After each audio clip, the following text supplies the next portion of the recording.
हम स्पष्ट रूप से शनिवार के लिए लिंक का इंतजार कर रहे हैं।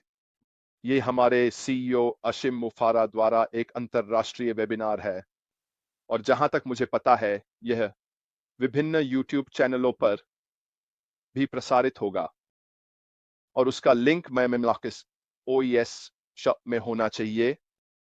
हाँ, मैं उम्मीद कर रहा हूं कि हमारे सीईओ ऐश मुफारा द्वारा पहेली का थोड़ा और हिस्सा जोड़ा जाएगा। मैंने कई मौकों पर कहा है कि फरवरी से हमारे सीईओ मुफाल को देखना, और अब तक जहां हम हैं, यह उनके द्वारा एक बहुत ही रणनीतिक योजना है। और कल क्रिस से उन्होंने कहा, जाहिर है हम जानते हैं कि हमारे भाई मार्टी डी गार्मन अभी भी ठीक नहीं है। उन्होंने कल कहा, हमें आगे बढ़ना होगा। मेरी राय में यह सब उस रणनीति का हिस्सा है और मुझे लगता है कि वह इसे जारी रखने के लिए बहुत उत्सुक हैं। और यह भी उसी का एक और हिस्सा है जो होने वाला है। आइए रणनीति पर आगे बढ़ते हैं, क्योंकि आज मैं जो कहना चाहता था उसका विषय है वह किस्मत, कोई रणनीति नहीं है। पिछले कुछ हफ्तों में मैंने इस बारे में बहुत जोर दिया है कि व्यापार में रणनीति कितनी महत्वपूर्ण है और किस्मत उनमें से एक नहीं है। क्या व्यापार में सफलता का हिस्सा किस्मत है? हाँ, यह है। आप जानते हैं, आपको सफल होने के लिए रास्ते में थोड़ी किस्मत की जरूरत होती है। उदाहरण के लिए जूम को ही देख लें। ठीक है, इसे बिना किसी कारण के हवा से चुन लिया। अगर महामारी नहीं होती तो वे निश्चित रूप से आज जहां हैं वहां नहीं होते। यह निश्चित रूप से उनकी रणनीति का हिस्सा नहीं था। यह निश्चित रूप से उनके उत्पाद के संबंध में जो वे रेखांकित कर रहे थे उसका हिस्सा नहीं था, और उनके उत्पाद की पहुंच और उपयोग का भी नहीं था। तो निश्चित रूप से महामारी उनके लिए किस्मत थी, क्योंकि वो इसने वास्तव में उन्हें एक सुपर व्यवसाय और महामारी के कारण बड़ी पहचान दिलाई। इसी कारण उनकी सफलता में किस्मत ने वास्तव में एक भूमिका निभाई। लेकिन मुझे यकीन है कि वे इसके बिना भी सफल होते, लेकिन उतने नहीं जितने वे हैं। तो उस मौके पर उनकी सफलता में किस्मत का कुछ असर था। यह वह तरीका नहीं है जिससे आपको व्यवसाय में शुरुआत करनी चाहिए। आप किस्मत पर निर्भर नहीं रह सकते। आपको एक रणनीतिक नीति बनानी होगी ताकि आप भाई अपनी सफलता के लाभों को अधिकतम कर सकें। तो मुझे यहां इस बारे में कुछ बयान पढ़ने दें। बयान किस्मत कोई रणनीति नहीं है। यह इस बात पर जोर देता है कि केवल मौके पर निर्भर रहना लक्ष्यों और परिणामों को प्राप्त करने का एक स्थायी या विश्वसनीय तरीका नहीं है। यह यादृच्छिक घटनाओं पर निर्भर रहने के बजाय योजना, प्रयास और रणनीतिक सोच के महत्व को उजागर करता है। तो किस्मत बनाम रणनीति। किस्मत अप्रत्याशित घटनाओं या परिणामों को संदर्भित करती है जो जानबूझकर की गई कार्रवाई का परिणाम नहीं होते, जबकि रणनीति में उन विशिष्ट लक्ष्यों को प्राप्त करने के लिए एक योजना, एक विधि शामिल होती है। क्या आपको नहीं लगता कि यह हमारे सीईओ के संबंध में इस समय जो हो रहा है उससे थोड़ा मेल खाता है? उन्होंने स्पष्ट रूप से देखा है इस अगले चरण को और निर्णय लिया है। हमारे लिए सही है कि हम इसे प्राप्त करें, और यह उनके दृष्टिकोण से, कंपनी और व्यवसाय के दृष्टिकोण से है। क्या आपको नहीं लगता कि उन्होंने वह रणनीतियों अपनाई है या इस समय उसे लागू कर रहे हैं? क्योंकि उन्होंने हम पर और चरण 2 व्यवसाय के पहलुओं पर नजर डाली है और उन्होंने निर्णय लिया है, सही है, कि हम जहां हैं वहां से आगे बढ़ें।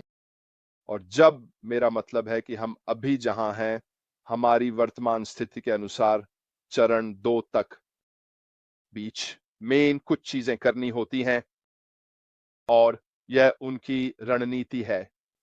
और यही वह इस समय कर रहे हैं हमें चरण 2 में ले जाने के लिए, आसानी से सफलतापूर्वक, बिना किसी रुकावट और गड़बड़ी के, ताकि हम सभी समझ सकें, ताकि हमें पता हो कि क्या हो रहा है और बाकी सब कुछ। ये सब उनकी रणनीति का हिस्सा है, ताकि चरण 2 को यथासंभव सफल बनाया जा सके। मैंने आपसे कहा था जब भी हो पिछले कुछ दिनों में कि हम इस अगले चरण के पहले उपयोगकर्ता होंगे। हम वही हैं जो इसे फिर से शुरू करेंगे। हम वही हैं जो इसके बारे में मौखिक रूप से बात करेंगे। मेरे विचार में जिस रणनीति पर हम इस समय हैं, वह हमें अगले चरण में ले जा रही है और वह हिस्सा मेरे लिए हमारे सीईओ के दृष्टिकोण से वास्तव में महत्वपूर्ण है। वह जितनी अधिक सफलता प्राप्त कर सकते हैं, करना चाहते हैं, जो हम संभवतः कर सकते हैं, उसके लिए। और यही कारण है कि मुझे निश्चित रूप से विश्वास है कि वह रणनीति फरवरी से लागू की गई है। समय अवधि? कोई अंदाजा नहीं। मुझे नहीं पता। मैं इस कंपनी का सीईओ नहीं हूं। मैं यहां हूं क्योंकि मैं उन पर विश्वास करता हूं। मैं विश्वास करता हूं कि वह जो हासिल करने की कोशिश कर रहे हैं, मैं इस यात्रा में विश्वास करता हूं। और मैं विश्वास करता हूं कि वह जो लागू करने की कोशिश कर रहे हैं, वह न केवल मेरे और मेरे परिवार के लिए, बल्कि आप सभी और हमारे चारों ओर के व्यापक क्षेत्र के लिए भी बहुत बड़ा अंतर लाने वाला है। यही कारण है कि मैं जो कर रहा हूं, वह कर रहा हूं। आइए कुछ अन्य चीजों पर भी नजर डालें। क्यों भाग्य एक रणनीति नहीं है? यहां लिखा है, जबकि भाग्य निश्चित रूप से कुछ स्थितियों में भूमिका निभा सकता है, यह सफलता प्राप्त करने या समस्याओं को हल करने के लिए प्राथमिक आधार नहीं होना चाहिए। केवल भाग्य पर निर्भर रहना लंबे समय में हानिकारक हो सकता है। बिल्कुल, आपको एक रणनीतिक सोच की आवश्यकता है योजना को क्रियान्वित करने के लिए, ताकि आप भाग्य को कम कर सकें। भाग्य, जहां तक रणनीति का सवाल है, आप केवल एक व्यवसाय नहीं खोल सकते, उंगलियां क्रॉस कर सकते हैं और सबसे अच्छे की उम्मीद कर सकते हैं। यह कोई रणनीति नहीं है जो वास्तव में भाग्य पर निर्भर करती है। जहां तक आपका परिणाम क्या होने वाला है, यदि आप गए किसी वित्तीय संस्थान के पास और कहा, मैं कुछ पैसे उधार लेना चाहता हूं क्योंकि मेरे पास यह नया विचार है, यह नया व्यवसाय जिसे मैं शुरू करना चाहता हूं और मुझे कुछ पैसे जुटाने की आवश्यकता है। और यदि आप एक व्यवसाय योजना के साथ गए जो भाग्य पर आधारित थी, तो वे ना कहेंगे, क्योंकि वह सफलता की रणनीति नहीं है। यह कुछ ऐसा है जिसमें आप बस अपनी उंगलियां वो पार कर रहे हैं और सबसे अच्छे की उम्मीद कर रहे हैं। एक रणनीति में सावधानी पूर्वक योजना बनाना शामिल होता है, स्थितियों का विश्लेषण करना और कार्य योजना का कार्यान्वयन करना। यह आपके पास उपलब्ध संसाधनों को समझने, संभावित बाधाओं की पहचान करने और उन्हें होने से पहले ही एक विधि विकसित करने के बारे में है, ताकि आप किसी भी पूर्वानुमानित बाधा को पार कर सकें। दीर्घकालिक सफलता प्राप्त करने के लिए लगातार प्रयास, कड़ी मेहनत और दृढ़ता अक्सर भाग्य से अधिक महत्वपूर्ण होते हैं। ये गुण कौशल, रिकॉम्स, ज्ञान और क्षमताओं के विकास की अनुमति देते हैं और अनुभव जो सकारात्मक परिणामों की ओर ले जा सकते हैं, भले ही भाग्य एक साइड इफेक्ट न हो। क्या आपको नहीं लगता कि हमने अपनी सभी यात्राओं में थोड़ा बहुत ज्ञान और अनुभव प्राप्त किया है? क्या आपको नहीं लगता कि वह ज्ञान अब अगले चरण में आगे बढ़ने के लिए अत्यंत महत्वपूर्ण है?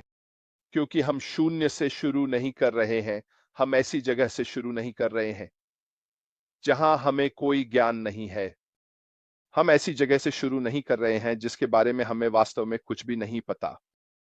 क्या आपको नहीं लगता कि हमने जो कुछ भी सीखा है, अच्छा और बुरा, हम उसे अलग कर सकते हैं? हम यह सुनिश्चित कर सकते हैं कि ऐसा कुछ भी फिर से नहीं होगा। लेकिन इस हिस्से का बहुत कुछ है। इन सभी प्रकार की चीजों को अगले चरण में लागू किया जा सकता है, क्योंकि अब हमारे पास अपने अनुभव से वह ज्ञान आधार है। यह महत्वपूर्ण है। यह कुछ ऐसा है जो वास्तव में हमें आगे बढ़ने में मदद करेगा, क्योंकि हम भाग्य के तत्व पर निर्भर नहीं रहेंगे, क्योंकि हम वहां रहे हैं, वह कर चुके हैं, जानते हैं कि यह कैसे काम करता है, और जो हुआ उसके सभी नुकसानों को रणनीति के माध्यम से समाप्त किया जा सकता है, क्योंकि हम इसे अगले चरण में आगे बढ़ा सकते हैं। तो इसका एक उदाहरण यह है कि जबकि एक भाग्यशाली जीत अच्छा महसूस करा सकती है, यह आपको यह सिखाने में दुर्भाग्यपूर्ण है कि समान परिणामों को लगातार कैसे प्राप्त किया जाए। इसके विपरीत एक जानबूझकर की गई हार भविष्य की रणनीतियों के लिए सुधार के लिए मूल्यवान सीखने के अवसर साबित हो सकती है।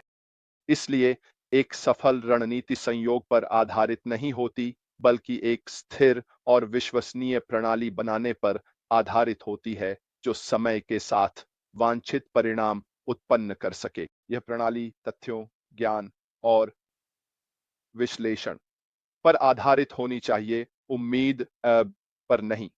अच्छे भाग्य के लिए यही कारण है कि एक ऐसी रणनीति होना बहुत महत्वपूर्ण है जिसे आप स्पष्ट कर सकें, जिसे आप पढ़ सकें, जिसे आप अपने लक्ष्य के हिस्से के रूप में आगे बढ़ा सकें कि आप कहां पहुंचना चाहते हैं।